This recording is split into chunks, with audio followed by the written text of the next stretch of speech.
No banco de trás. Para abrir é esse, e para fechar é esse. Ele vai dar um abrir. 2 para abrir e 1 para fechar. E abre e no de cima fecha.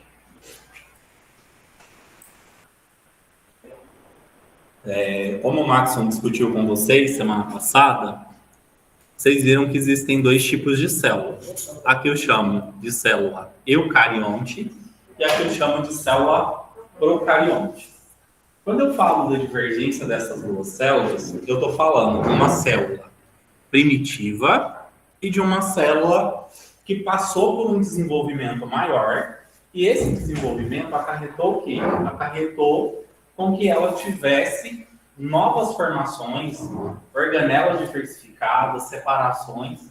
Então, o que diferencia a célula procarionte da célula eucarionte é o quê? A modificação que ela sofreu. As nossas primeiras células que a gente teve, por isso o termo procarionte, que vem de primitivo, ela surgiu primeiro, porque ela tem uma complexidade um pouco menor. Em função dessa complexidade que ela teve um pouco menor, ela teve aí esse desenvolvimento primeiro do que essas nossas células eucariontes. Tá, obrigado.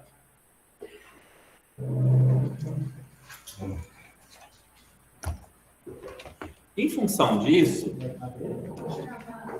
quando a gente fala das células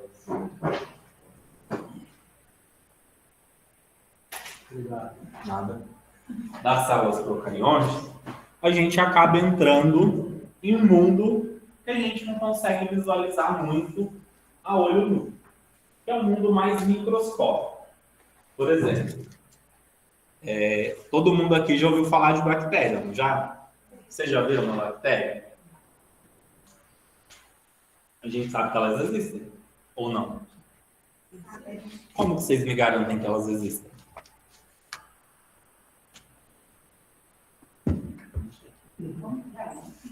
Sim.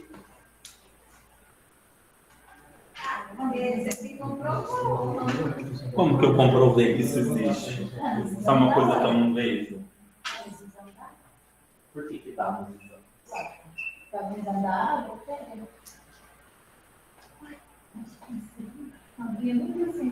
Vamos pensar. Se eu tenho uma coisa que eu não enxergo, eu preciso de alguma coisa que me auxilie a enxergar uma coisa que é o quê? Pequena, que eu ensinei para vocês lá na aula de anatomia. Quando eu não consigo visualizar uma coisa a olho nu, eu tenho um equipamento, que é um microscópio, que vai fazer o quê? Ele vai ampliar e me mostrar que essa célula existe. Então, as bactérias, como são seres unicelulares e muito pequenos, o que acontece com elas? A gente não vê olho nu, então a gente precisa de um artifício, que no caso é um microscópio, e esse microscópio vai fazer o quê? Uma ampliação. E nessa ampliação, a gente vai conseguir ver o quê? As estruturas que elas têm, se são bactérias gram-positivas, se são bactérias gram-negativas, e a gente pode avaliar o quê? O grau de patogenicidade, que é o mais interessante para a área da medicina. Saber qual é o grau de patogenicidade e qual é o grau de multiplicação que aquela bactéria tem. Quando mais para frente eu for falar para vocês sobre o crescimento microbiológico, a gente vai precisar de alguns nutrientes. E o nosso sangue, ele é o quê? Extremamente rico nesses tipos de nutrientes. Porque a gente não tem uma alimentação bem balanceada. A gente come carboidrato, a gente come proteína, a gente tem alguns sais minerais, algumas vitaminas. E do mesmo jeito que esses alimentos, ou seja, essas moléculas menores, servem para a gente como alimento e elas conseguem trazer um valor nutricional, elas também conseguem fazer o quê? Trazer um processo nutricional para a bactéria. Por quê? A bactéria, ela realiza praticamente o mesmo metabolismo que a gente consegue realizar. Só que ela consegue divergir esse metabolismo de 2 formas. Por exemplo, um metabolismo que eu chamo de metabolismo anaeróbico, que é um metabolismo que não existe presença de oxigênio. que é um metabolismo extremamente buscando processos de redução, e o metabolismo aeróbio, que é aquele que vai acontecer na presença do oxigênio. Ou seja, a diferença de um desses dois metabolismos é a presença ou ausência do oxigênio. Então, quando eu falo de microbiologia, eu estou estudando uma coisa que é pequena. Por quê? Se eu pegar a palavra microbiologia e analisar a etiologia dela, o que eu vou ter? A palavra micros, que significa pequeno, a palavra logos, que significa ciência, e a palavra bios, que significa vida. Então, eu vou estudar seres pequenos e que têm o quê? Vida. Então, os micro-organismos, eles são essenciais para a área médica, porque eu não tenho só micro-organismo bom, eu tenho micro-organismo que também causa doença. Vou citar 2 micro-organismos que eu acho que vocês devem conhecer aí. Um, ele é extremamente importante na área industrial, que é o que a gente chama de Saccharomyces cerevisiae.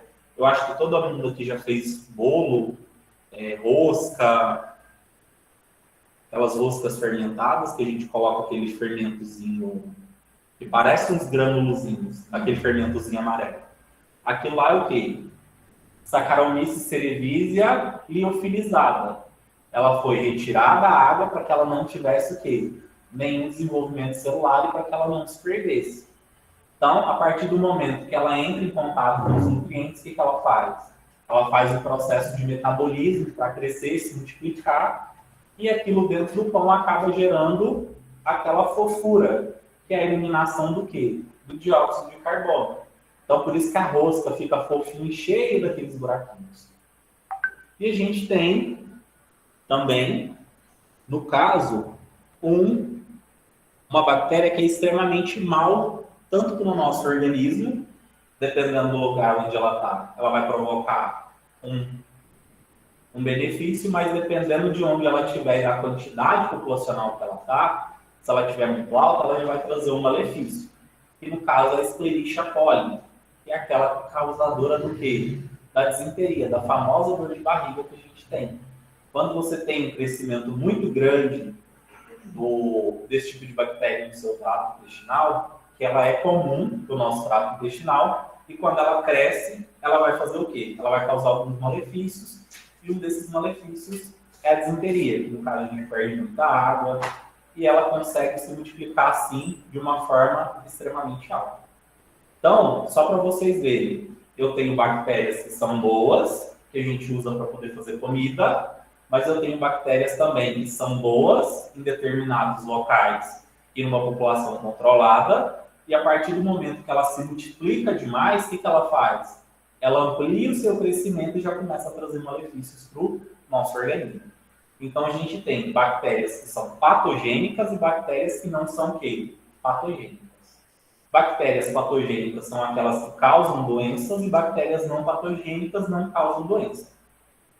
E uma coisa extremamente importante, eu acho que eu cheguei até a discutir isso com vocês na nossa aula de anatomia. Eu cheguei a dizer que a gente tem o que a gente chama de microbiota natural. Alguém sabe me dizer o que seria isso?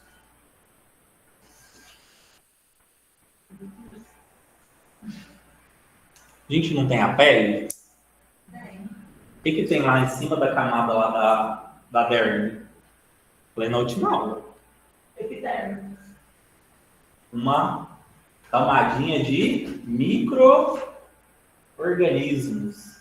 Vocês lembram? A gente tem como se fosse um filme de micro-organismos, que é o que a gente chama de microbiota normal. Para que serve essa microbiota normal? Essa microbiota é uma interação que a gente tem do nosso organismo com o meio externo. O que significa essa interação? Por exemplo, a gente sabe que no ar, o que mais a gente tem é o quê? Micro-organismos. Boa parte deles são bons, boa parte deles são o quê? Maus, que causam doenças. Então, uma forma da gente se proteger é como se a gente criasse um filme de quê? de bactérias boas. Aonde essas bactérias boas vão atuar? Principalmente na síntese de uma vitamina que a gente não produz no nosso organismo, que é a vitamina D. Sem a vitamina D, a gente não tem o processo de homeostase mineral. O que é isso? Formação e renovação dos nossos ossos. Então, a vitamina D está essencialmente ligada à absorção do elemento cálcio. O cálcio, ele é um dos elementos que está o quê? Majoritariamente na constituição dos nossos ossos. Então, se a gente não absorve cálcio, não acontece o processo de homeostase. Se não acontece o processo de homeostase, a gente vai gerando aquelas doenças ósseas, como osteoporose e aquelas várias outras denominações que a gente tem. Então, a microbiologia, ela entra onde? Ela entra para que a gente consiga entender o papel de cada um desses micro-organismos. Só que aqui a gente não vai estudar os micro-organismos bons. A gente vai estudar os micro-organismos que fazem o quê? Que causam doenças. Só que para a gente entender como que essa doença ela é causada, primeiro a gente precisa entender o quê? O que é uma bactéria, como que ela se comporta, como que ela cresce, como que são os arranjos que ela tem e como que a gente identifica uma bactéria dentro do laboratório. O que a gente tem que fazer para ela conseguir crescer? O que a gente tem que fazer para a gente inibir uma crescer só a outra? Então, esse é o propósito dessa disciplina de microbiologia estrutural. A gente entender bactérias que são patogênicas, bactérias que são não patogênicas e como que elas crescem e como que a gente diferencia cada uma delas. Beleza? Alguma dúvida? Se eu estiver falando rápido demais, vocês podem me pausando. Patogênicas são as boas. As não patogênicas são boas. As patogênicas são aquelas que causam doenças. Aí eu acho que na aula de anatomia eu cheguei a falar para vocês sobre aqueles sabonetes antissépticos. E o povo fala, você tem que matar as bactérias, que as bactérias são más, que não sei o que lá. E aí eu fiz uma pergunta para vocês. Será que todas as bactérias que tem no nosso organismo, elas são más? Não. A gente precisa de certas bactérias. Por exemplo, as dermatites que a gente tem, dermatite de contato, aquelas manchinhas que estão formando, as alergias, elas podem ser o quê? Multiplicação de alguma população ali que a gente tem de bactérias na nossa pele. A gente tem diversas bactérias e elas acabaram crescendo de alguma forma e isso traz o quê? Um malefício para nós e esse malefício é, por exemplo, aquela dermatite de contato. Então, se a gente não trata aquela dermatite, o que vai acontecendo? Aquelas bactérias vão colonizando, vão proliferando, até chegar o quê? A sepse do tecido, que é o quê? A necrose. Aí morre, você fica com aquele pedação lá necrosado. Então, a gente tem que ir visualizando o que vai acontecendo, igual, por exemplo, tem gente que deixa, não sei se vocês já viram algumas imagens, tem gente que deixa chegar numa situação fora do comum. E para você tratar e remediar aquilo ali, já é um pouco mais difícil, porque o seu organismo, ele já está muito prejudicado e está muito sensibilizado. Então, não é fácil você combater esse tipo de infecção. Então, quando a gente pensa naqueles sabonetes antissépticos, a gente tem que tomar muito cuidado, porque você tira as bactérias que estão ali na sua microbiota normal, você vai interagir com outra colônia. E se aquela colônia ali for prejudicial para você, o que ela vai fazer? Na pele ali tem alimento, vou multiplicar e vou crescer. Então, até você conseguir eliminar aquela população e voltar à sua microbiota normal, leva um certo tipo de tempo. Tem uma outra coisa que eu acho que é mais das meninas, que elas adoram comprar aqueles sabonetes para lavar a genitália. E naquele lavagem da genitália, o que vai acontecer? Lá também você tem o quê? Uma microbiota que é uma microbiota normal. Aí você lava com antisséptico, mata todas aquelas bactérias boas. A genitália não fica próxima do ânus? O ânus a gente faz o quê? Excreção de bolo fecal, que é o quê? Cheio de micro-organismos. E aí o que acontece? Não sei o que está acontecendo, eu dou infecção urinária toda hora. Toda hora que vê, eu estou dando infecção urinária. Por quê? Você deve estar utilizando esses antissépticos, matando toda aquela microbiota que você tem normal, e atirando aquela microbiota, você tem o quê? 2 canais que são muito próximos. O ânus do órgão genital da mulher. Então você acaba tendo migração de colônias de um lado para o outro, que é um processo muito fácil.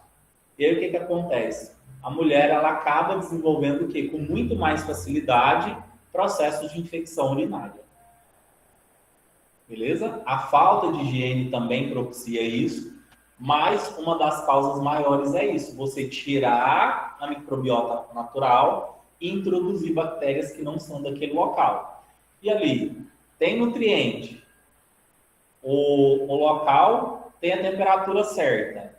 O que elas vão fazer? Vai fazer festa.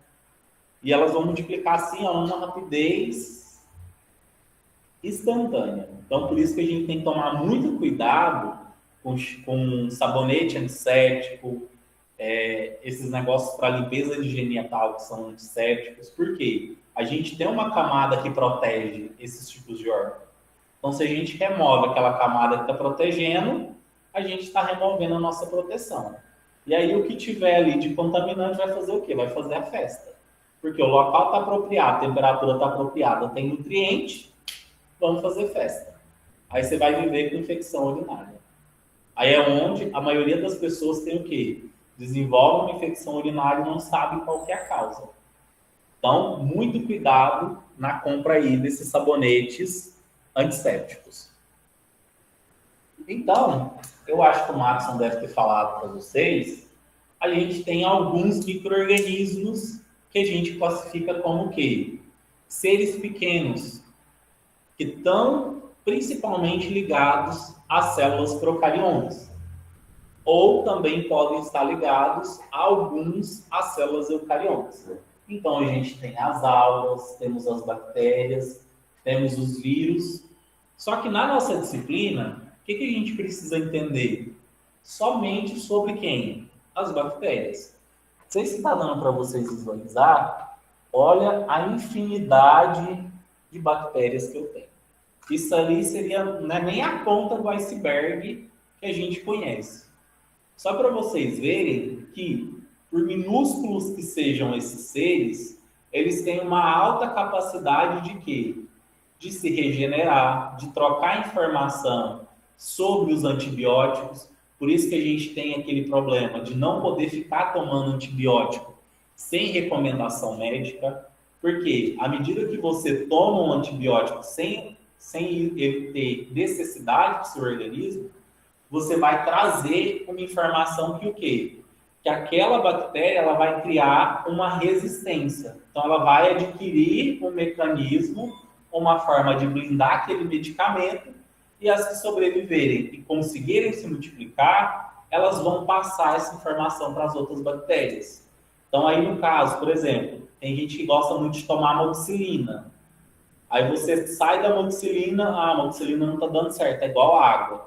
Aí você já vai ter que passar por uma classe mais forte de antibióticos, e aí só vai aumentando a resistência microbiológica que você vai tendo. Por quê? Quanto mais você muda o antibiótico para a classe mais forte, maior é a probabilidade de você fazer com que o quê? Que aquelas bactérias que não morrem, que uma ou outra não vai morrer, elas consigam transmitir aquele tipo de informação. E aí é onde a gente tem um dos principais problemas, que é a resistência dos antibióticos. Então, se a gente não toma cuidado com essa autodosagem, a gente vai criando sérios problemas. Beleza? Por isso, quando dá infecção de urina frequente, o médico pede a cultura, né? Pede a cultura para poder ver qual tipo de... Isso. Aí a gente não vai fazer, mas vocês vão aprender como se faz o antibiograma no estágio. Porque existe, a gente, por exemplo, deu lá infecção bacteriana.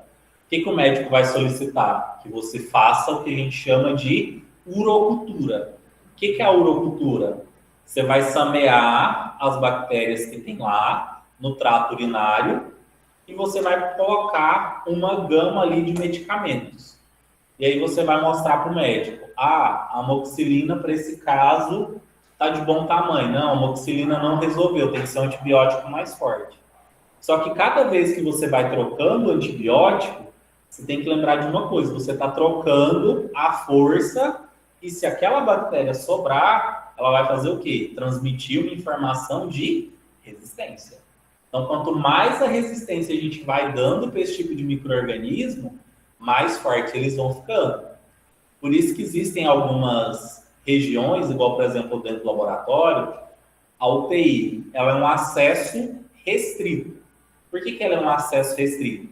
O paciente, ele está, querendo ou não, em contato com alguns micro-organismos, e esses micro-organismos, eles estão recebendo o quê? Antibióticos, para poder fazer o quê? O paciente não ter aquele antibiótico mais na circulação sanguínea. Só que, ao mesmo tempo, parte daqueles micro-organismos não estão morrendo. Então, o que eles vão começar a fazer? Vão começar a criar resistência onde a gente tem essas superbactérias. E aí, cada superbactéria vai dar um trabalho diferente para a gente conseguir tratá-las. E aí, cada problema vai sendo aumentado de uma forma um pouquinho maior. Então, a gente tem que tomar muito cuidado com esse acesso que a gente tem a algumas dependências dos hospitais.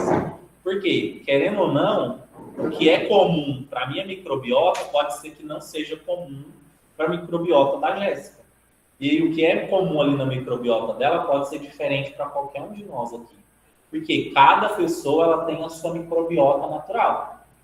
Só que aí o que acontece? Como o ser humano ele acaba interagindo com outro ser humano, a gente acaba trocando o quê? O compartilhamento de flora. Então aí é onde a gente tem o quê? A microbiota de duas pessoas, ela passa a ser o quê? Mais comum. Beleza? Então a gente tem que tomar muito cuidado com esse tipo de contaminação. Em hospital, infecção hospitalar, tá assim, ó. A gente acha que não, mas lá é onde a gente encontra bactérias cada vez mais terríveis. E a maioria que elas são mais terríveis é a resistência que ela tem da gente conseguir fazer o quê? Com que ela não tenha ali uma forma da gente extinguir ela. Então, por isso, eu não sei se alguém aqui já visitou o hospital, geralmente o que elas fazem? Uma limpeza mais pesada. Elas jogam muito hipoclorito. Porque é uma forma da gente tentar fazer o quê? Conter aquele tipo de micro-organismo. E isso é feito de uma forma assim, dia sim, dia não. Para que o quê? Para que aquele micro-organismo ele não tenha tempo de fazer o quê?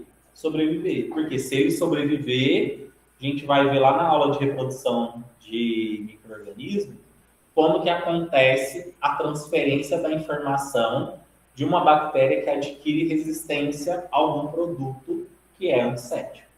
E aí, à medida que ela vai adquirindo essa informação, vai ficando cada vez mais difícil de tentar exterminar.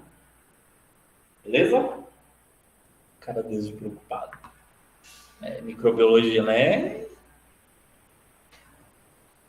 É uma coisa assim que a gente acha, é uns negocinhos pequenininhos que não faz mal. Faz um mal danado.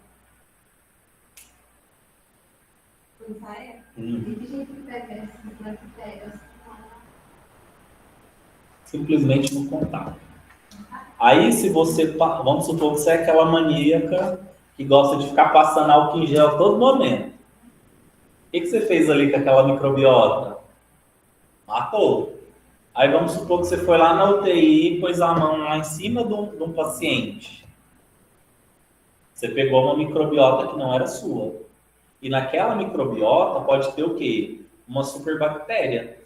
Pode não ter acusado ainda nos exames, ou por exemplo, o paciente está com uma leucocitose de 30, 40, 50 mil. Então a gente tem que tomar muito cuidado, porque isso é uma coisa grave. Então se a gente não cuida, igual por exemplo, você vai ver muitas pessoas que estão aí, assim, nos seus anos de experiência, que não colhe mais sem luva.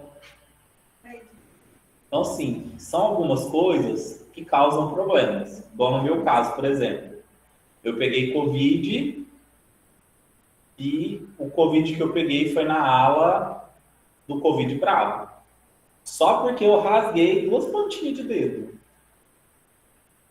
Então, assim, só para poder sentir, eu preciso colher. Eu precisava sentir, não estava sentindo. Aí eu esqueci de fazer o quê? Ir lá e fazer a asepsia. E aí foi indo, foi indo, foi indo, foi indo. Você encosta ali, você encosta numa parte do seu corpo. E aí você vai transmitindo aquilo. Então são coisas assim, que a gente fala assim, nossa, não vai acontecer comigo. Mas você pode ser aquela coisa de 1 em 1 milhão. E realmente pode acontecer. Então, como eu falei para vocês, todas as bactérias, elas são o quê? Unicelulares. Então, elas só têm uma única célula. E essa única célula que essa bactéria tem, ela tem a capacidade de quê?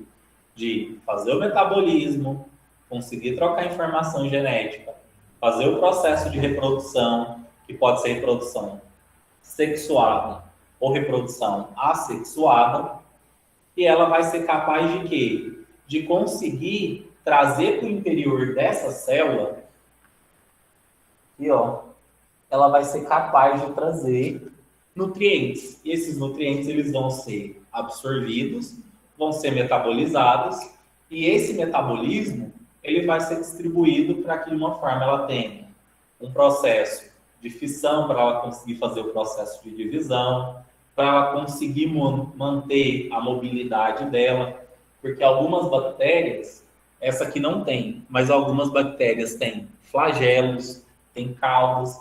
Então, o que vai acontecer? Isso tudo é uma forma dela transformar aqueles nutrientes em energia para, de alguma forma, ela conseguir o quê? Manter o seu sustento e manter a sua vida.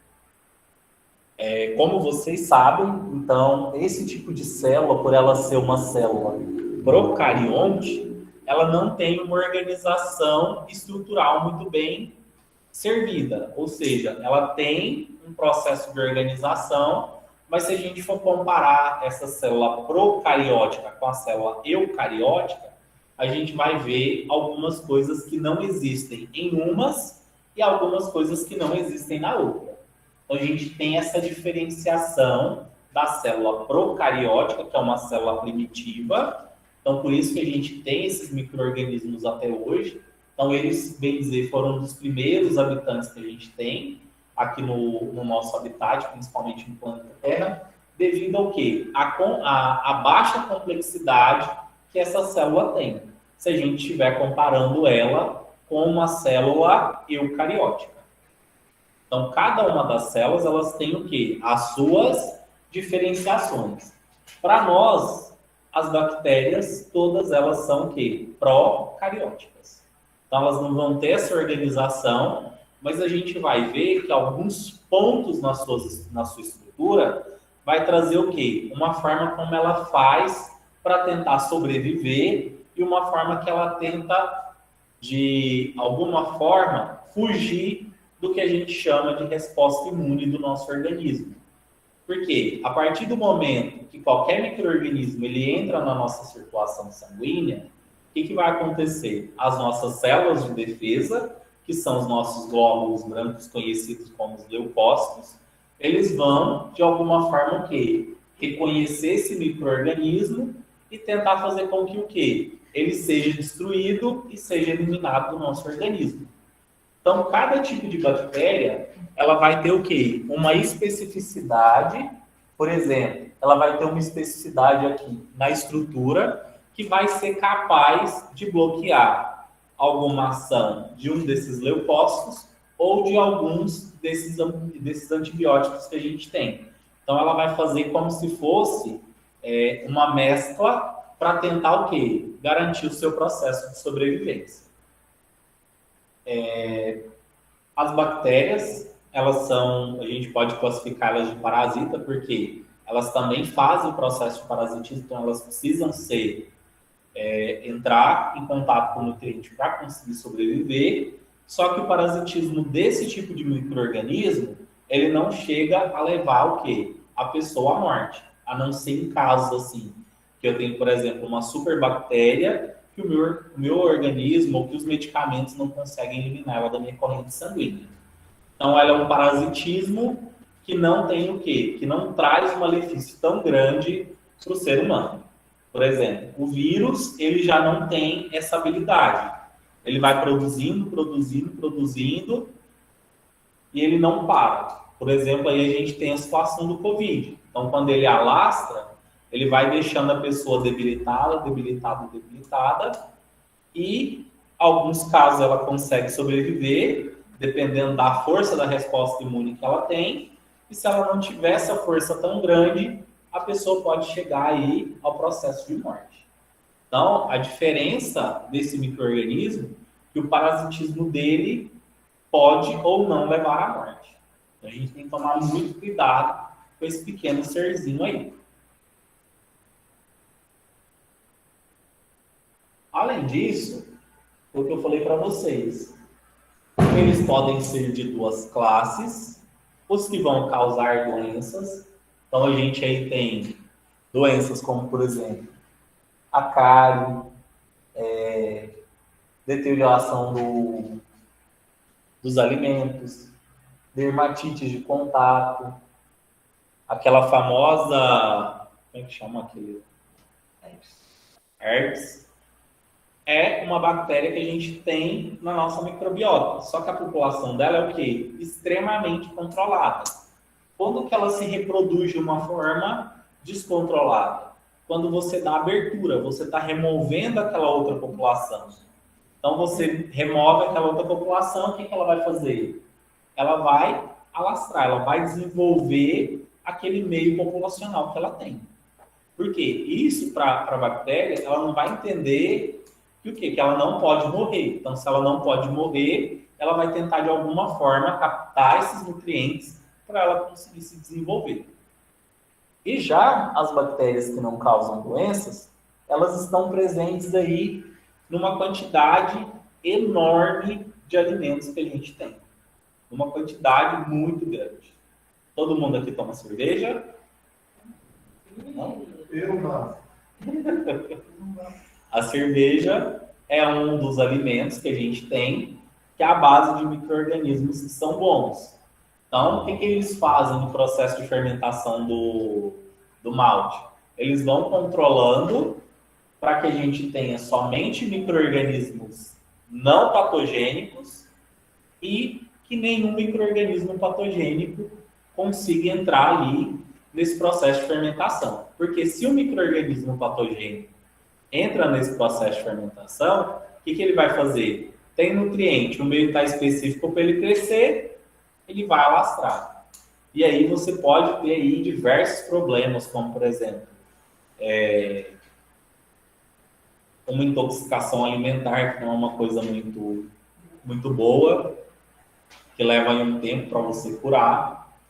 E aí a gente vai tendo que ter cuidado com esses tipos de micro-organismos, porque cada vez mais que eles vão trazendo esses processos para a gente, eles vão tendo o quê? Mecanismos diferentes, eles vão atuando de formas que eles consigam o quê? Burlar algumas barreiras do nosso corpo, dos medicamentos que a gente usa para tentar combater eles, certo?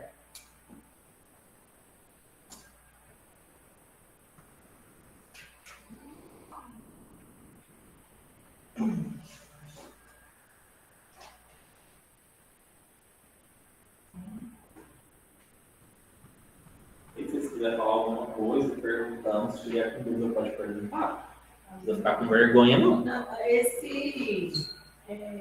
causa doenças, a herpes é sempre. Herpes. Que mais? A gente também tem as bactérias da boca que causam o cáries. A gente também tem bactérias que causam deterioração dos alimentos e algumas dermatites de contato. Então, são todas bactérias aí que a gente tem no nosso contato, no nosso convívio. Então, a única forma delas não se alastrarem e uma forma da gente se proteger é o quê? Essa nossa microbiota natural. E a outra é o quê? Leite, ovos? Leite, ovos, cerveja, iogurte fermentado, Danone. Então, vai estar mais na parte que a gente utiliza para poder fazer o processo de alimentação, mas eu também tenho bactérias que são o quê? Capazes de produzir, no caso, medicamentos. A gente tem uma bactéria que ela hoje é utilizada como? Ela serve para a gente poder sintetizar insulina que vai ser aplicada em pessoas que têm diabetes. Então, alimentos, produção de medicamentos, a gente também tem a inclusão aí dessas bactérias que não são patogênicas.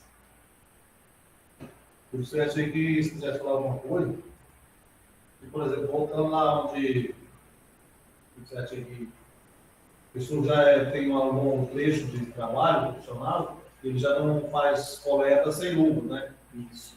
Eu acho que desde então, antes, lá, um profissional dentro do hospital, ele deveria ser punido, caso não esteja usando luva nem máscara. Não agora com o Covid, mas desde que o tempo é tempo, certo? Por quê? Ele, funcionário aqui dentro do hospital, ele é o principal que lida com todos os tipos de contaminados ali, não sabe de quê. Aí eu chego aqui na Rita, estou coletando o sangue dela, estou aqui conversando nessa distância, chego nele em você, entendeu? Ou eu sou o principal transmissor de qualquer vírus ou uma bactéria. Nós temos essa capacidade de transmitir esses micro-organismos. Então, igual, por exemplo, quando os meninos vão fazer estágio, o que a gente fala? Você está me vendo colher sem luva, mas não aprenda a fazer o quê? O errado. Certo é que você coloque a luva. Por quê? Para nós, ficou uma coisa cotidiana. Porque, assim, se a gente coloca a luva, eu me sinto vermelho mais. Eu não tenho mais aquele tato. Mas eu aprendi da forma certinha. Luva, máscara, touca, jaleco. É igual Agora hoje você pergunta para... Estágio é roupa branca, sapato fechado, cabelo de coque, unha no toquinho, marinha, agora vai lá fazer as enfermeiras, cabelo na bunda solta, as unhas vermelhas. O deveria não aceitar isso. Você já viu um militar que trabalhar de chinelo, bermuda, com a arma na cintura e o quebra na cabeça? É certo? Eles são bem igual a você. Pode.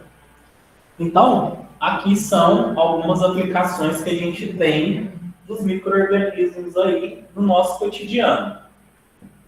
Um dos processos que a gente tem, que hoje é um dos processos mais lindos, que sem eles a gente não conseguiria ter aí o processo de captação, principalmente desse nutriente que é o nitrogênio, na agricultura. Uma das formas da gente conseguir trazer esses nutrientes para as plantas é o processo de fazer o quê?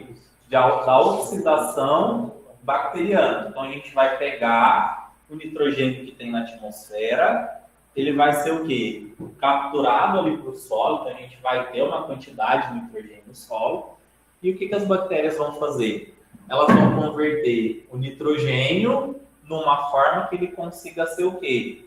Absorvido pela planta, que é um dos processos que a gente chama de nitrificação e desnitrificação, que é o processo que a gente usa para absorver o nitrogênio no solo, para a planta poder se desenvolver, e depois a gente tem o processo do quê? Da excreção daquela parte de nitrogênio que não foi usada, que é o processo de desnitrificação, que a gente acaba tendo aí as perdas.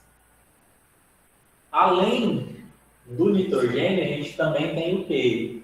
O enxofre, que ele também é essencial, mas só que não numa quantidade tão grande quanto o nitrogênio. A gente precisa dele numa quantidade um pouco menor. Mas ele é essencial para que as plantas consigam ter os seus desenvolvimentos.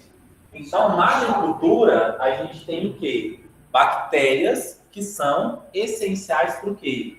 Bactérias não patogênicas que tornam o processo de fazer com que o quê? A planta consiga absorver esses nutrientes. Ela vai transformar aqueles nutrientes de uma forma que ela tenha uma disponibilidade mais prática para ela conseguir fazer o metabolismo e se desenvolver. Se vocês quiserem perguntar, pode perguntar. Nos alimentos, a gente tem vários alimentos que são fermentados. Alguém aqui gosta de Yakult? Bom, nossa, maravilhoso aqui. Eu também, eu acho que gosto. Maravilhoso. É o famoso leite fermentado.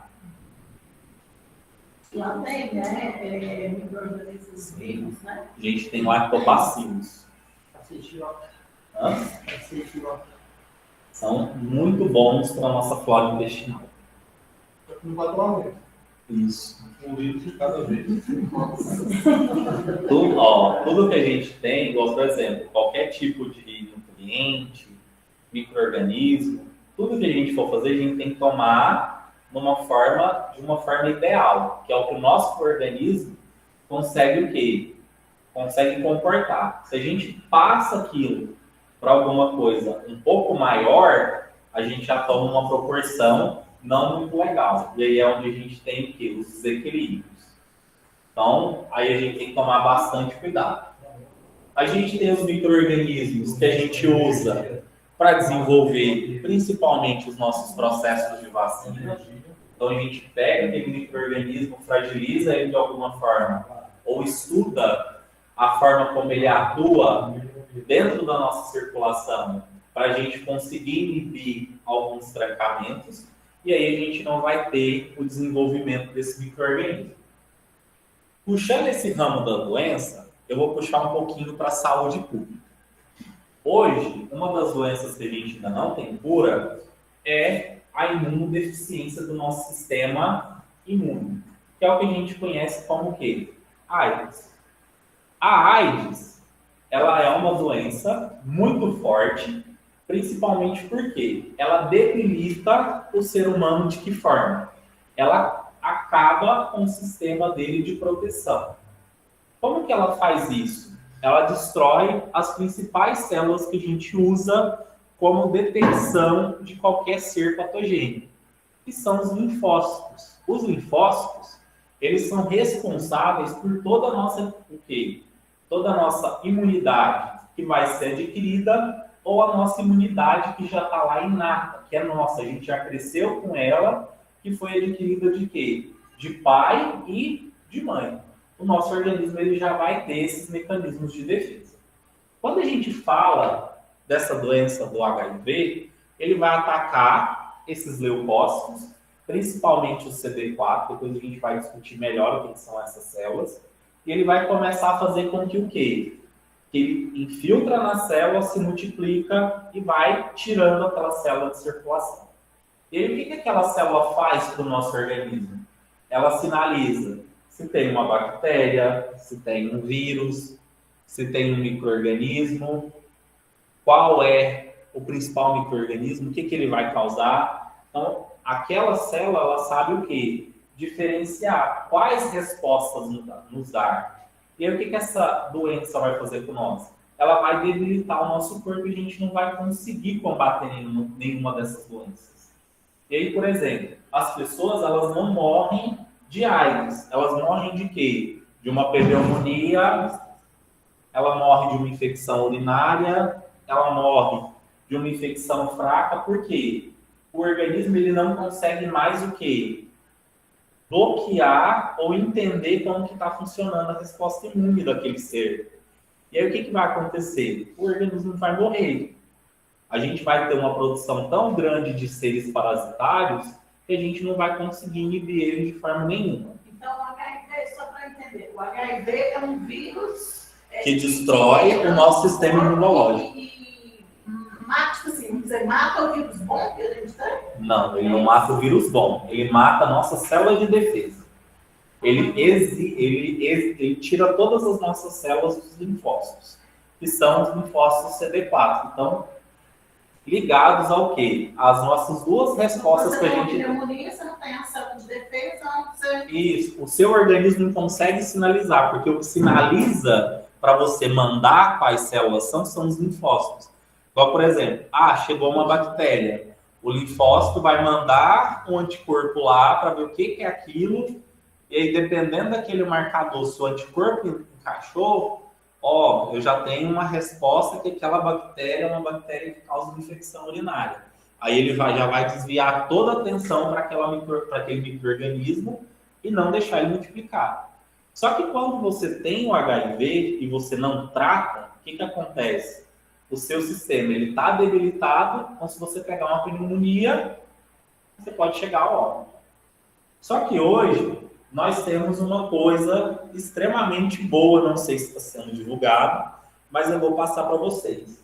Que são 2 medicamentos que antirretrovirais e eles bloqueiam a ação da entrada do vírus do HIV, que é o que a gente chama de PrEP e de PEP. O PrEP, ele é a profilaxia de pré-exposição. Você toma ele antes de ter o quê? O contato com aquele vírus. O PEP é a profilaxia de pós-exposição. Então, você toma ele depois que você foi exposto. Então, esses 2 medicamentos, eles atuam de que forma? Eles bloqueiam a entrada do vírus HIV nas células do CD4 e não conseguem fazer com que o quê? O vírus não consegue entrar e se multiplicar. Então, é como se ele fosse lá e fizesse aonde o vírus entra, que é a fechadura que tem, ele vai lá e bloqueia aquela entrada. E aí o vírus não consegue fazer o quê? Se multiplicar. Então, hoje, a gente pode dizer que a gente tem medicamentos que a pessoa que tem HIV consegue viver bem, e além disso, as pessoas que não têm, existe um mecanismo delas conseguirem fazer o quê? Se proteger. Só que a gente tem que lembrar que o quê? Esse medicamento, ele é específico do HIV. Ele não bloqueia sífilis, ele não bloqueia HPV, ele não bloqueia gonorreia. Então, todas aquelas outras ISTs que a gente tem, elas ainda existem. Então, elas não pararam de existir.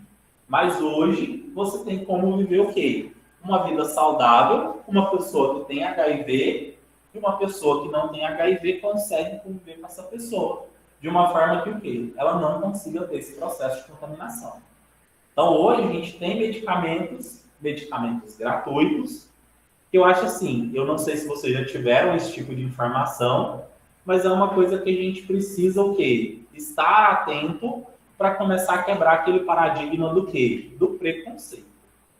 Beleza? Então, quem tem HIV não morre de HIV. Tem mais chance dele morrer de outra coisa do que de HIV. Porque hoje os medicamentos que a gente tem, retrovirais, eles conseguem fazer o quê? Conseguem diminuir a população do vírus de HIV dentro da corrente sanguínea de uma forma extremamente gigante. E isso acaba com que o quê? Que a pessoa se torne o quê? Indetectável. Não sei se vocês já ouviram esse termo. Então, está numa relação. Posso tomar o PrEP? Posso. Fui exposto. Tomo o PrEP. Então, vocês já sabem agora que existem 2 caminhos. Mas, não é porque existem esses 2 negócios que a gente vai deixar de preocupar com o quê? Com base. Temos outras doenças que não são protegidas. Beleza? A gente também tem, hoje, processos que estão envolvidos principalmente com processos de remediação do meio ambiente e também envolvidos no processo de produção de energia. Hoje, esses processos do meio ambiente, a gente tem processos que são mais elaborados, principalmente como o processo de biorremediação, que é o quê? Modificar alguns micro-organismos para tirar metal pesado, para tirar o quê? Poluente orgânico, tratar os nossos efluentes, para que a gente não tenha o quê? Um desequilíbrio tão grande na nossa flora e fauna marítima.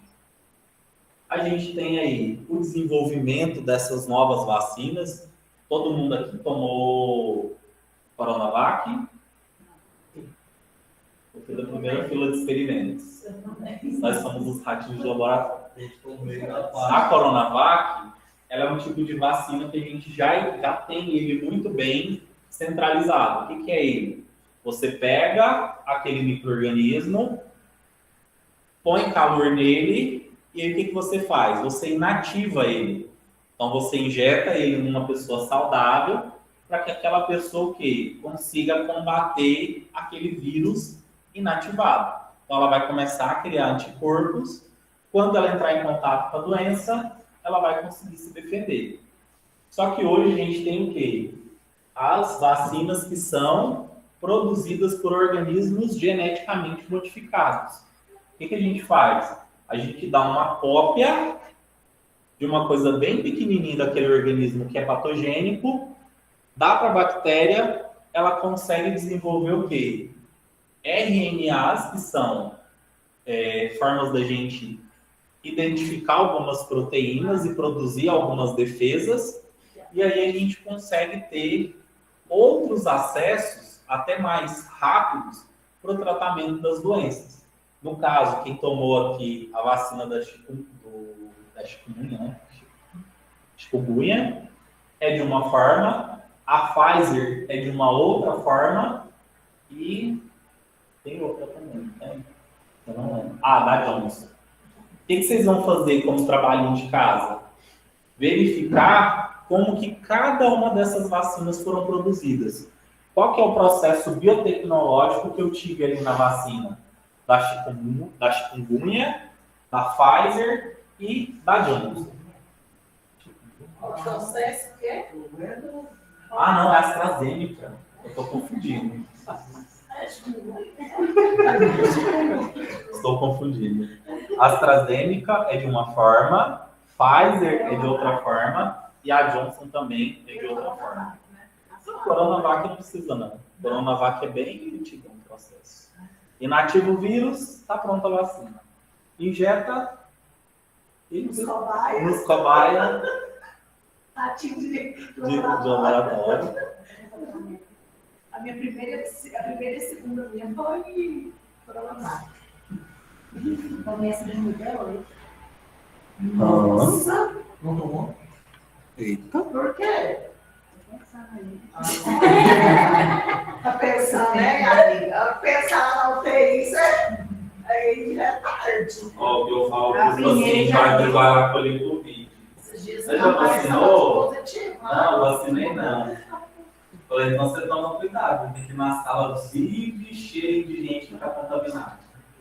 E é ainda tomar, né? Pra quem trabalhou no hospital lá no Quem Matéria. vai fazer? Depois vai passar, Sim. gente. A vacina que Israel, era dose única, primeira geração. Não conseguiram mais. Olha, eu tomei ela.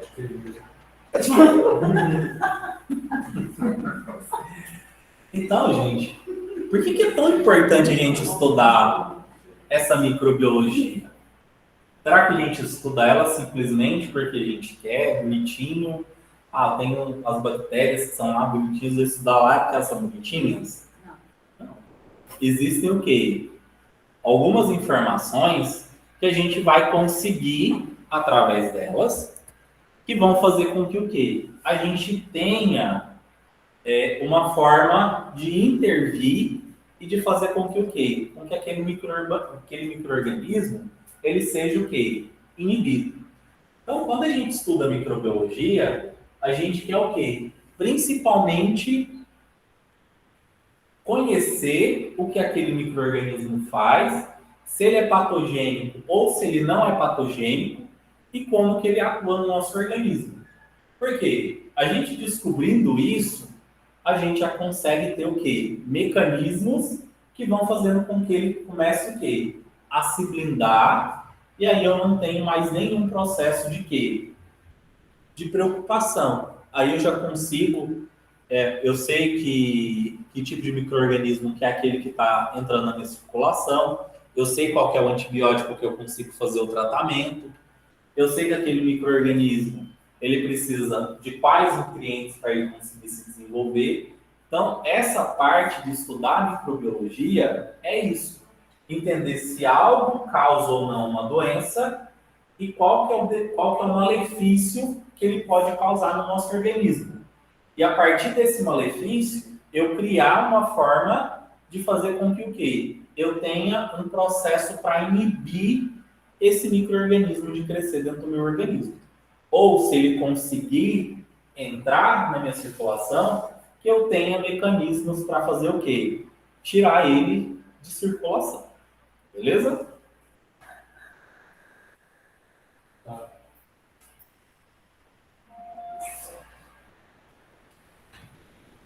Vocês querem fazer uma pausa?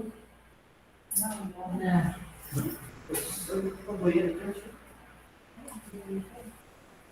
Então, falando um pouquinho das bactérias, elas são principalmente o quê? Elas são os nossos ancestrais. Elas são as primeiras células. Elas são o quê? As primeiras células que povoaram o planeta Terra. Por quê? É um tipo de célula que não tem uma complexidade tão alta e ele consegue, com pouco nutriente, ele consegue se desenvolver bem. Então, essas células primitivas, elas foram as primeiras células que apareceram aí no nosso habitat. E essas células, elas foram marcadas pela descoberta de Hooke, que a gente tinha, antes dessa descoberta de Hooke, uma coisa muito enraizada sobre o nosso processo de criação. Todo mundo pensava que o quê? Que as coisas, elas tinham alguns propósitos. Então, eu acho que vocês já devem ter ouvido falar na teoria da força vital. Era uma das teorias mais centradas que, o que acontecia? Nada se cria, nada se perde, tudo se transforma. Então, eles tinham essa ideologia. Então, a gente não podia criar nada do nada. Então, o Hooke fez alguns experimentos e nesses experimentos ele acabou descobrindo que o quê? Que, por exemplo, o surgimento de algumas larvas, o surgimento de algumas coisas, a deterioração de alguns alimentos, ela não vinha simplesmente porque eu queria que aquele alimento ali se deteriorasse. Existia um motivo e existia o quê? Um ser que estava por trás daquele processo de deterioração.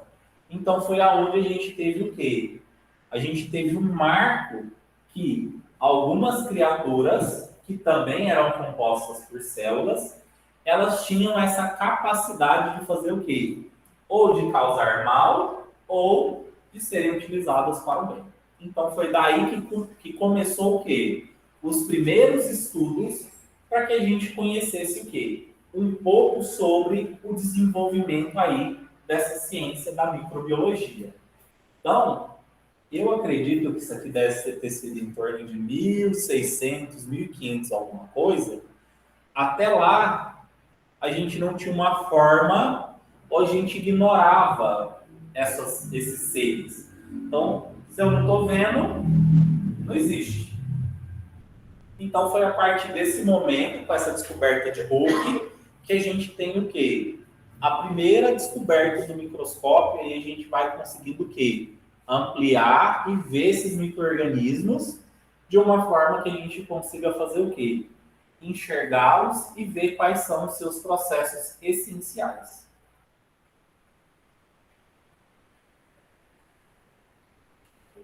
Tá?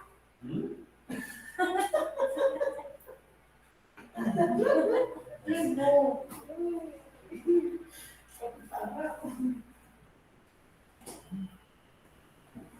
Vou colocar esse grupo mais perto.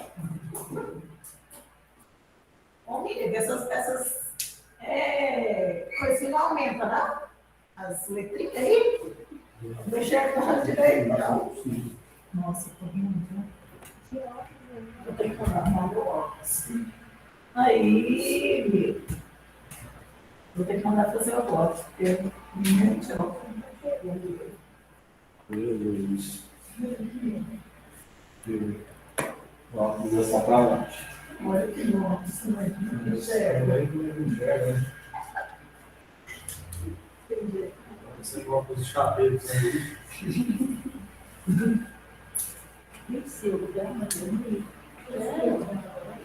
Então, eu não vou entrar em todos esses detalhes, porque assim, não é que não seja proveitoso, mas eu acho que tem mais coisas para a gente discutir dentro da microbiologia do que a gente falar sobre como surgiu cada uma das coisas. Então, existe uma idade que cada uma das coisas foram descobertas. Depois, se vocês quiserem fazer algum trabalho, a gente pode pensar em algum trabalho para vocês verem aí como que aconteceu cada uma das descobertas. A gente tem alguns destaques. Louis Pasteur, Joseph e Robert, que eles se destacaram muito dentro da área da microbiologia, devido à contribuição que eles trouxeram. Eu acho que o que mais vocês vão conhecer vai ser Louis Pasteur. Acho que todo mundo aqui já ouviu falar sobre o processo da pasteurização, que é o quê? A gente pegar um alimento, a gente aquece ele por um determinado momento. Então, o que a gente faz? Matamos algumas bactérias, matamos alguns micro-organismos. E depois a gente faz o quê? Resfria de uma forma mais drástica, para que o quê? Os micro-organismos que sobraram, eles sejam mortos ali pelo quê? Pelo resfriamento brusco. Então, não dá tempo da bactéria se adaptar. Então, Louis Pasteur, ele desenvolveu esse processo que a gente chama de pasteurização. Ele serve para que o quê? A gente aqueça os alimentos a uma temperatura que não causa a deterioração daquele alimento e depois a gente resfria aquele alimento de uma forma extremamente brusca para terminar de tirar todos aqueles micro-organismos. Esse processo ele é extremamente utilizado até hoje, principalmente para a produção do leite, aqueles leites de caixinha, leite de saquinho que a gente toma. Eu acho que todos os leites vêm escrito lá, passado pelo processo de pasteurização. Não sei se vocês já se tomaram, se atentaram ao rótulo, eles escrevem que aconteceu o quê? Que você aqueceu aquele alimento até uma temperatura que não faz com que ele perca os seus nutrientes, resfria para que o quê? Você tenha a morte desses micro-organismos. O Joseph, ele foi um dos primeiros que fez aí realização de procedimentos cirúrgicos, aonde ele utilizou o quê? O fenol, que foi uma das primeiras substâncias antissépticas que a gente tem aí nos processos cirúrgicos. Então, cirurgias antes desses processos de Joseph, elas tinham o quê? Uma mortalidade muito grande. Por quê? O pessoal não tomava muito cuidado, por exemplo, com a asepsia, não tomava muito cuidado com a questão de infecções. Então, até Joseph realizar essas características dessas cirurgias, que tinham uma condição de asepsia melhor, o que ele foi fazendo?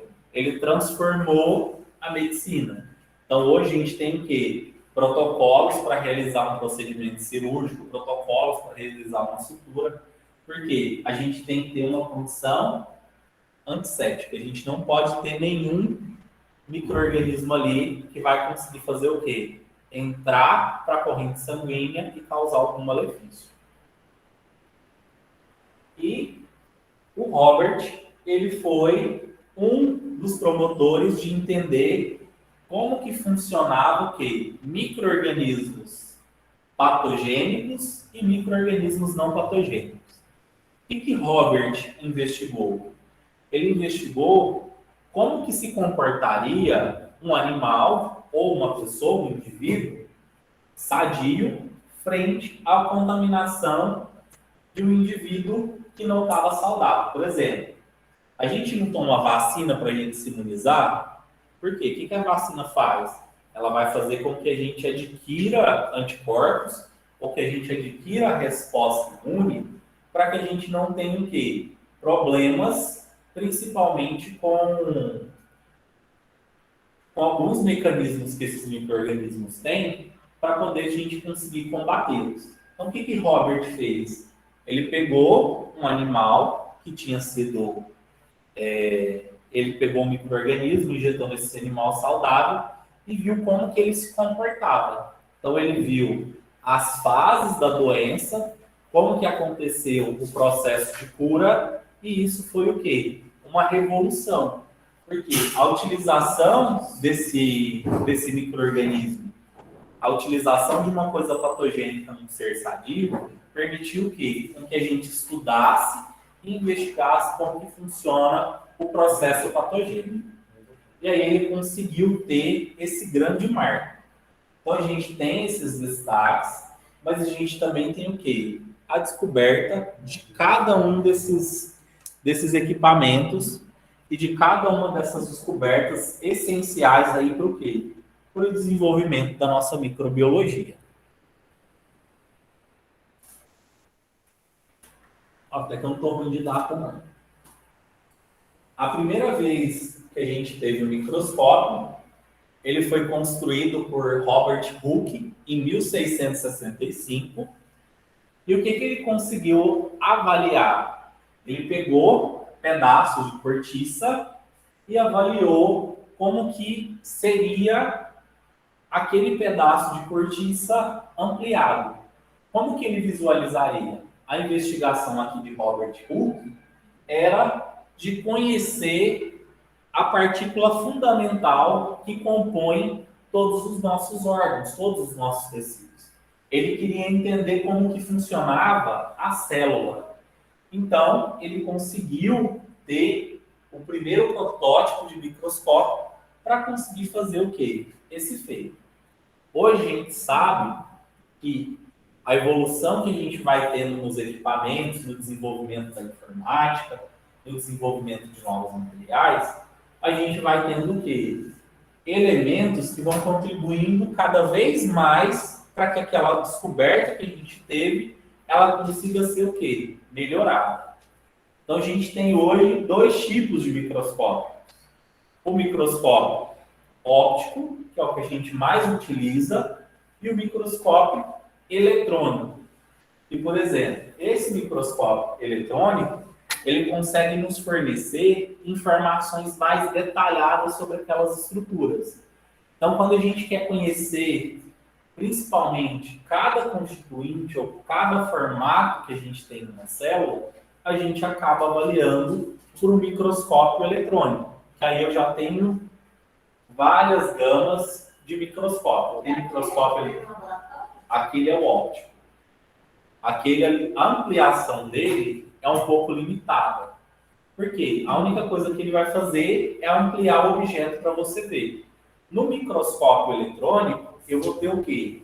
Diferenciações, vão ter processos de interação que vão fazer o quê? De uma forma mapear a estrutura que aquele material, que aquele organismo tem, e eu vou conseguir ver ele mais rico de alguma forma em alguns detalhes. Após a descoberta de Hooke, a gente vai sempre fazendo o quê? Melhorando o microscópio. A gente teve Anthony van Leeuwenhoek, ele fez o quê? Ele conseguiu melhorar o experimento de Robert Hooke. Ele conseguiu construir lentes que ampliavam de 200 a 300 vezes. Então ele conseguiu fazer com que o quê? Que aquela descoberta de Hooke, ela tivesse uma melhoria. Então ele conseguiu fazer o quê? O desenvolvimento de um microscópio mais potente. Então ele conseguiu criar aí as primeiras lentes de ampliação.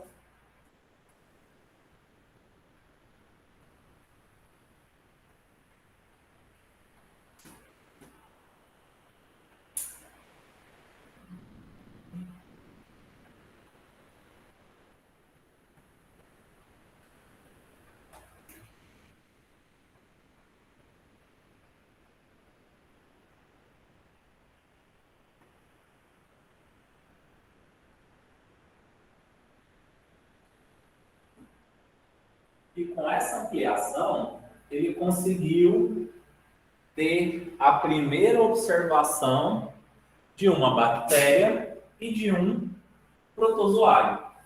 E ele chamou, que nessa época a gente ainda não sabia o que eram esses organismos, esses pequenos micro-organismos, ele denominou ele de animáculos. Ou seja, um termo bem antigo para a primeira denominação dos micro-organismos.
Para seis banhos.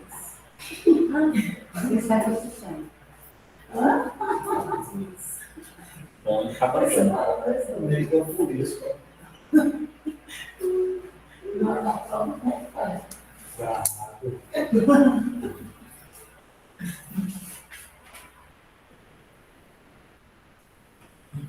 Você está vendo nas últimas.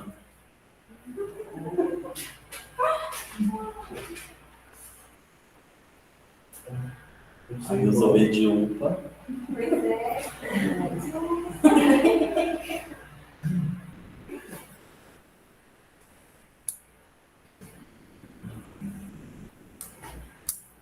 Igual tem a amiga vira no Rio.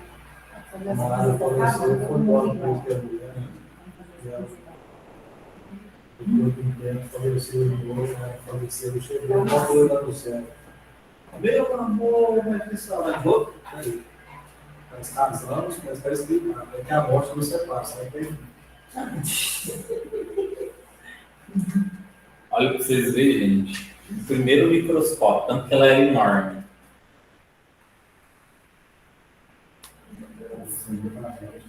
Então, através dessa pequena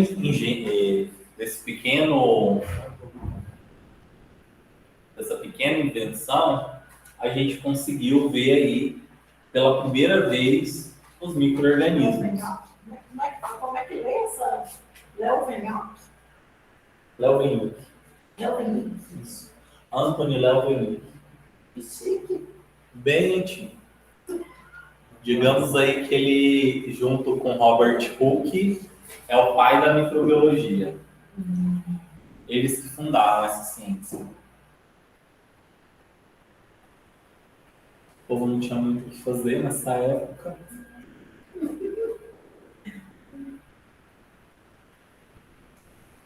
que é isso na mão dele segurando? Esse aqui é o primeiro microscópio, que é a lente de aumento. Desse tamanhozinho.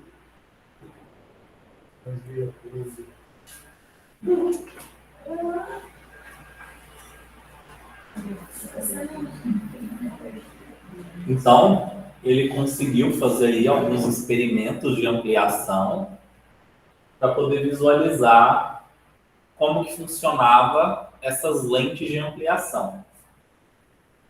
Então, a gente tem lá o objeto. Peraí.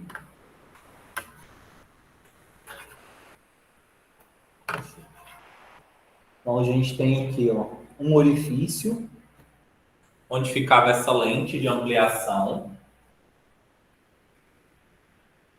E a gente tinha um parafuso aqui para fazer o quê? Ajustar o foco. Vocês vão ver quando a gente for fazer a utilização do microscópio, acho que mais para o ano que vem, na nossa aula prática, existe uma forma da gente fazer o quê? Focalizar, ajustar a lente para a gente ter o quê? o melhor ou a melhor resolução. Porque a gente precisa de uma coisa muito nítida para que a gente consiga fazer o quê? A avaliação. Não adianta a gente ter uma imagem borrada e a partir daquela imagem borrada a gente não vai conseguir falar o quê? O que a gente mais precisa com detalhe de alguma o quê? Informação de um micro-organismo ou de um processo que aquele micro-organismo faz. Então a gente precisa ter isso em mente que o quê? A focalização, ou seja, a resolução bem feita de uma imagem no microscópio é extremamente visível quando a gente faz esse ajuste. Então, se a gente não consegue esse ajuste, a gente não pode utilizar o quê? Para fazer avaliações, porque a gente vai estar avaliando de formas mais incorretas. Então, logo após isso, a gente vem aí com as descobertas de Louis Pasteur.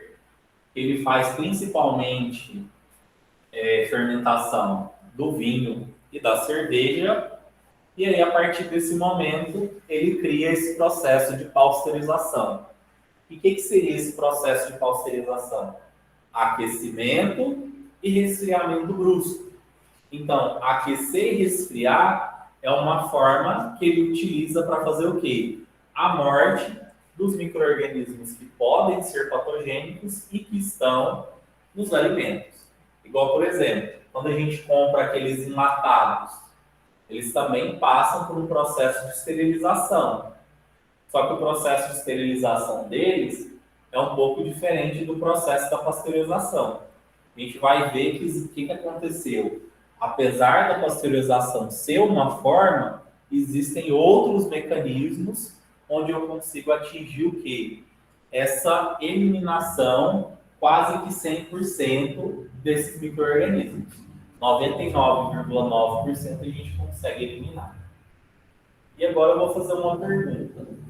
Quando vocês vão no supermercado comprar um enlatado, vocês compram enlatados amassados? Não. Por quê? Existe um porquê que a gente não compra. Por que, Nilson, você não compra um enlatado amassado? Eu nunca pensei em comprar um quilo de amassado, porque também aquele alumínio, como é que fala? O alumínio, eu não sei. Pode estragar. Quando a gente compra qualquer enlatado que está amassado, significa que ele não passou por um processo eficiente de esterilização. O que isso significa? Que ele pode ter algum resquício de um micro-organismo patogênico. E esse micro-organismo patogênico, ele pode desenvolver e te dar uma intoxicação alimentar. Ou, dependendo do tipo de micro-organismo que tem ali, pode te levar até a morte. Então, quando vocês forem comprar, avalie bem as embalagens. Porque latas amassadas não passam por um processo de esterilização 100%. O amassado pode ser feito no chão? Isso. Se cair. Pode acontecer na hora de acomodar dentro do autoclave para você fazer o processo de esterilização. Aí você tem esses problemas. Aí o indicado é que você não consuma. Porque pode propiciar de uma falta de eficiência na esterilização. Aí você tem problemas de trazer o quê? Está consumindo um alimento que seja o quê? Patogênico. Então, o que deveria acontecer? Existir uma seleção desses alimentos que tem esse processo de amassado, que eles não vão para onde? Para as prateleiras. Então, como a gente sabe que a gente vive no mundo capitalista, isso nunca vai acontecer. Então, se tiver um produto que ele está amassado, ele está estufado. Não é bom. Aí ele pode estar muito mais contaminado. Aí você pode ter certeza que você deve ter alguma contaminação. Porque o estufamento significa que está tendo proliferação microbiológica. Que aí pode acontecer dos gases e aí o que acontece? O enlatado, ele estufa. Ainda é mais perigoso ainda. Nem o amassado, nem o estufado. Boa lembrança, Marcelo. Esse negócio de nadar, sabe? E aí, tivemos aí um processo, e quando eles descobriram esse processo dos micro-organismos, que eles descobriram esses pequenos animáculos que eles chamavam, eles começaram a fazer o quê? Alguns questionamentos sobre como esses elementos eles foram constituídos. Como que foi o quê? Como que esses organismos eles surgiam? Se eles surgiam do nada ou se eles já existiam. Então aí eles fizeram alguns experimentos chamados de teoria da biogênese e aí eles começaram a investigar que o quê? E em algumas situações eu tinha esse crescimento microbiológico, em algumas situações eu não tinha esse crescimento microbiológico. E aí eles conseguiram interpretar e visualizar que o quê? Esses micro-organismos, eles não surgiam do nada, eles não vinham do além, eles já estavam ali presentes e devido a eu ter meios que são concentrados, que têm aí nutrientes para que eles consigam se desenvolver, e eles consigam ter acesso a esses nutrientes, eu tinha ali a proliferação microbiológica. E aí esses micro-organismos conseguiam se fazer o quê? Se multiplicar, crescer e até gerar aí os processos patológicos, os patogênicos. Tá difícil de entender, gente? Eu não sei se com as carinhas não. Perdida. Tem umas aulas que é mais fácil de absorver.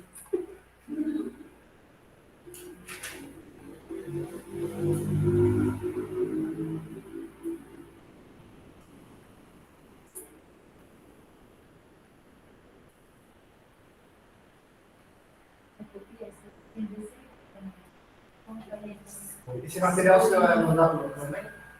Porque não tem como dar aqueles não. Eles são uma pergunta hoje não tem recreio. Só que recreio hoje não tem recreio.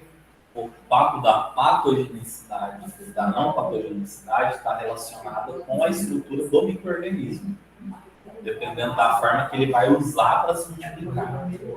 Com a teoria da biogênese, o que eles queriam comprovar? Se esses micro-organismos eles já existiam, porque eu não conseguia visualizá-los, ou se eles surgiam. Só que o que a gente percebe? Que quando eles fizeram esse experimento, não é que eles não surgiram, eles já estavam ali. Por exemplo, aqui, ó, eu deixei inclinado e tem um cabo. O que aconteceu? Eu tive um processo de dificultar a entrada desse micro-organismo em contato com o nutriente. Então, não tive o quê? Desenvolvimento de nenhum micro-organismo. Porém, quando eu deixo de uma forma mais facilitada, o que vai acontecer? Esse micro-organismo ele vai ter o quê? Acesso ao nutriente. E quando ele tem o acesso ao nutriente, ele consegue fazer o quê? O processo de se desenvolver. Então, foi isso que eles queriam se questionar. Se existia ou se surgia do nada. Mas, igual eu falei para vocês, a gente não cria nada. Tudo a gente vai fazer o quê? Transformar. Então, esses micro-organismos, eles não surgiram do nada. Eles já existem ali, naquele habitat. A única coisa que eles precisam é o quê? Ter acesso aos nutrientes para que eles consigam se desenvolver. E aí é onde eles vão fazer o quê? O processo de parasitismo para que eles consigam fazer o quê? Conseguir sobreviver. Diferente dos vírus, as bactérias, elas não são o quê? Parasitas obrigatórios. Elas conseguem se desenvolver de uma outra forma. Então, elas conseguem pegar o que o ambiente tem e conseguem se desenvolver. Já o vírus, como ele não tem aquelas organelas que a gente viu lá, que vocês viram com o Max, ele não consegue ter metabolismo. Então, ele precisa ser o quê? Desenvolver, ele precisa passar para dentro da célula para que ele consiga fazer com que o quê? O processo de leitura e transdução daquele filamento que ele tem, ou de DNA ou de RNA, para que ele consiga fazer o quê? Os seus processos de multiplicação. Apesar dessas bactérias serem células primitivas, elas têm o material genético, não tem todas aquelas organelas que a gente tem na nossa célula, mas ela tem o quê? Algumas proteínas que são capazes de fazer o quê? De captar esses nutrientes e transformar aquilo em uma fonte energética. E aí ela consegue fazer o quê? O processo de multiplicação.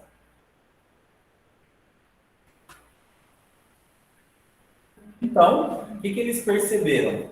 Que todos os organismos vivos, eles possuem o quê? Células. Então, qualquer organismo, ele vai possuir uma unidade fundamental, que é o quê? A célula. A célula é a menor unidade que eu tenho de formação de um organismo. Então, a partir do momento que eu vou unindo várias células, eu consigo formar um tecido ou consigo formar um órgão e aquilo vai se desenvolvendo de uma forma que eu consiga ter o quê? Um sistema, ou eu consigo ter uma outra forma. Beleza? Então, as células, elas são essa característica essencial que a gente tem.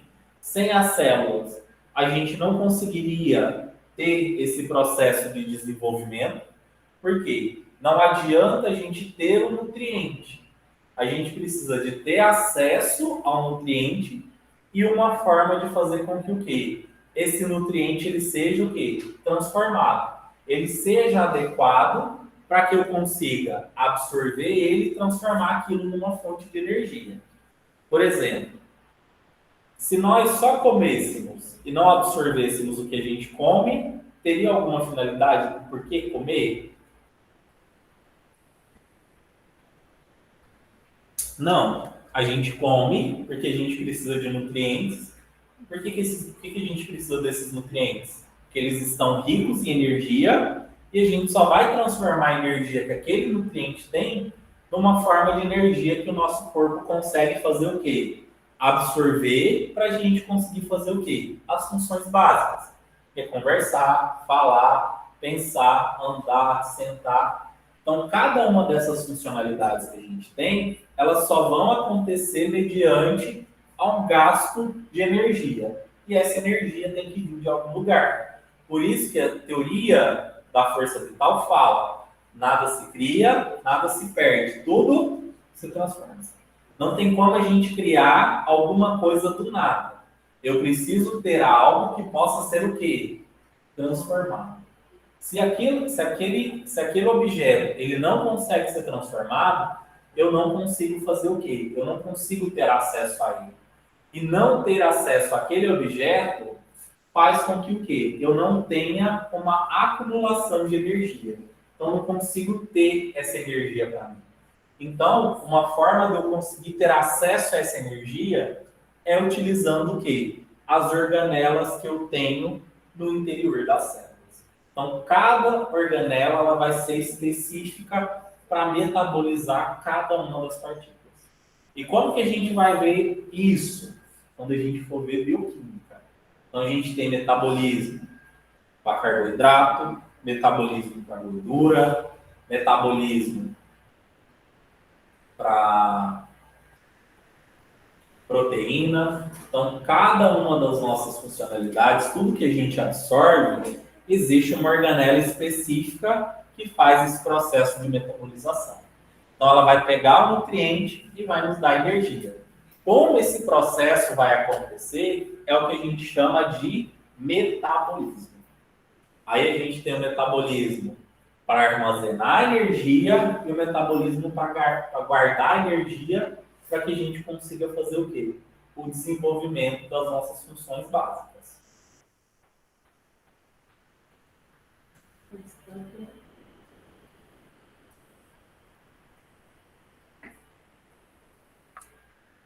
E um ponto principal desse metabolismo é que o quê? O fato de eu não ter energia, eu não consigo fazer o quê?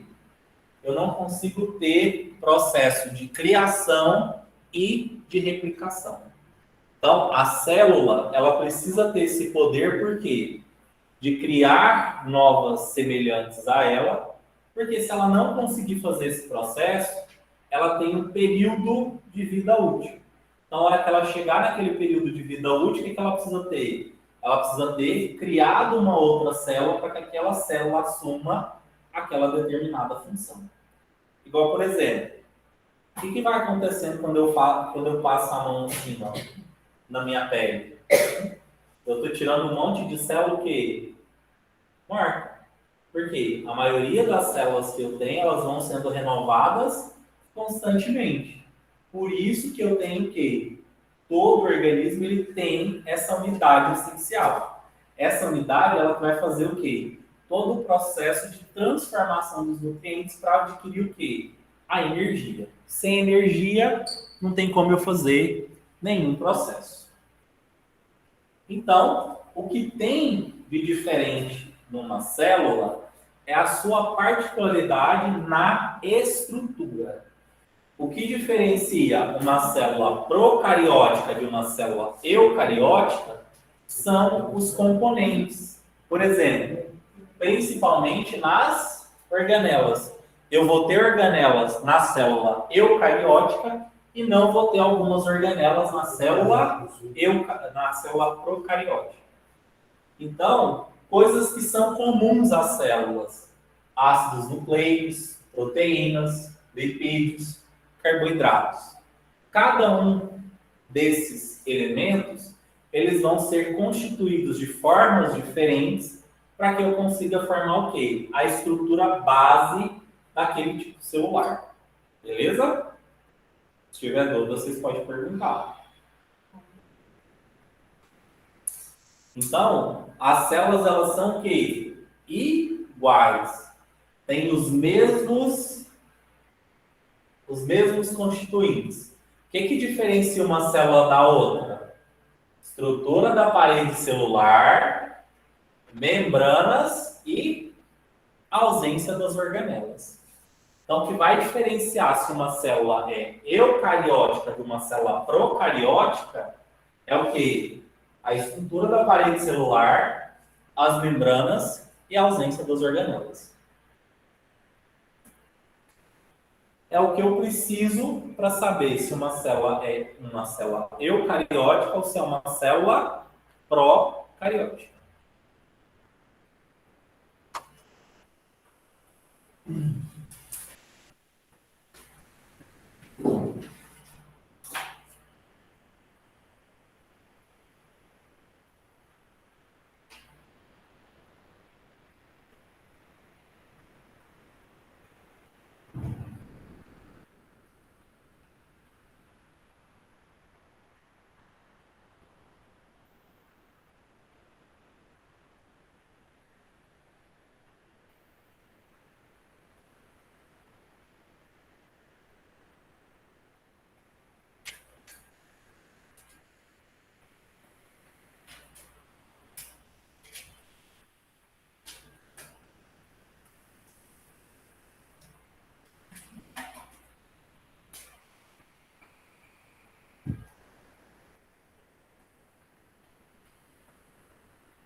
Tendo uma imagem de uma célula procariótica e uma eucariótica? Você está muito afobado.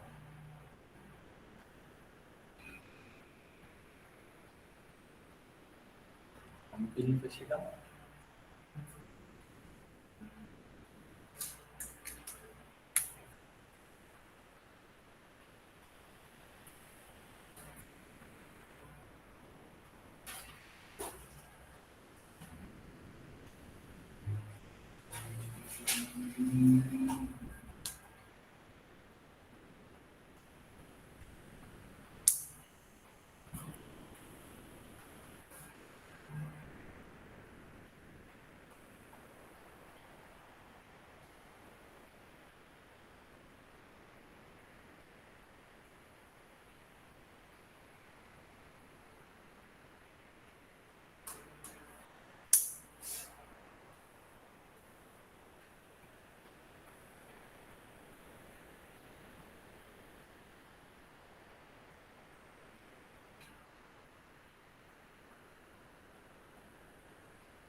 O aluno era as 10 do comportamento.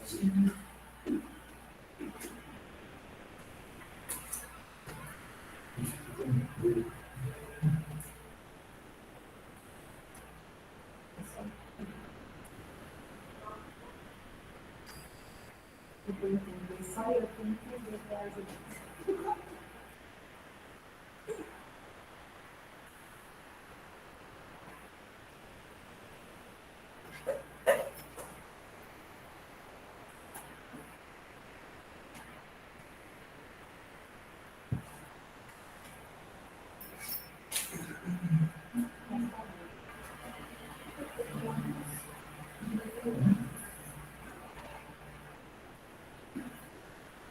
Se você ficar perguntando, a gente pode perguntar. Na hora da prova não responde dúvidas, viu? Mas dá explicação. Não, só. Mas assim, Então, se a gente quebrar a palavra procariontes de eucariontes, a gente vai conseguir fazer o quê? A separação desses dois tipos celulares que a gente tem. Próton vem de primitivo e eucarioto vem de quê? Verdadeiro. Então, significa que o quê? Que eu tenho uma célula primitiva e uma célula que tem algo que é verdadeiro. A palavra cario significa núcleo, então o núcleo da célula procarionte ele é primitivo e o núcleo da célula eucarionte ele é o quê? Verdadeiro. Qual que é a diferenciação de um núcleo primitivo para o núcleo verdadeiro? Significa que aquela célula ela vai ter características de possuir ou não organelas. Então, ela já vai ter o quê? O que a gente chama de complexidade estrutural. Então, a célula eucarionte, ela é mais complexa do que a célula procarionte. Espera aí só um pouquinho. Então, aqui a gente já vê a diferenciação de uma célula eucariótica de uma célula procariótica. Por exemplo, na célula eucariótica, o que eu tenho? Um núcleo completamente o quê? Estruturado, com material genético guardado. Por isso que eu chamo de eucarioto, que vem de núcleo verdadeiro. Então, quer dizer que todo o material genético daquela célula, ele tem uma membrana, ou ele tem uma forma de ser o quê? Protegido, não está disperso ali na célula. Quando eu falo de procarioto, eu estou falando de algo que é primitivo e que aquele núcleo, ele não vai ter o quê? O mesmo respaldo e a mesma organização que o núcleo da célula eucarioto. Então, esse aqui é o meu núcleo, eu chamo ele de região nucleoide, e olha a diferença, ele não tem nenhum processo que de organização. E a diferença está aonde? Em possuir ou não as organelas, igual, por exemplo, eu tenho um monte de organelas na célula eucariótica, só que eu não tenho essas organelas na célula procariótica. Então, quem faz a ação de metabolizar, de transformar aquele nutriente para que ele possa ser utilizado, são o que a gente chama de ribossomos. São estruturas que têm altas quantidades de proteínas, principalmente proteínas de processos catalíticos, que servem para o quê? Acelerar reações para a gente conseguir converter o quê? O nutriente de uma forma que eu não consigo absorver, eu não consigo utilizar nada, de uma forma que eu consigo ter o quê? Energia. Além disso, eu tenho uma outra diferenciação, a estrutura da membrana celular. Uma estrutura é de um tipo de material e a estrutura da outra é de um outro material. Então, quando eu falo de uma célula eucariótica para uma célula procariótica, existem algumas o quê? Diferenciações. estão principalmente envolvidas na membrana, no tipo de organela, se tem ou não aquelas organelas, e a organização principal, que é do material genético. Beleza? Dúvida?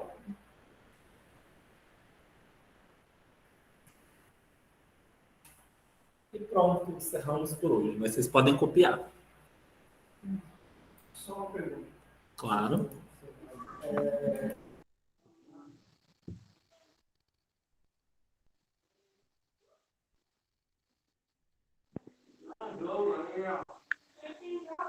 Alô,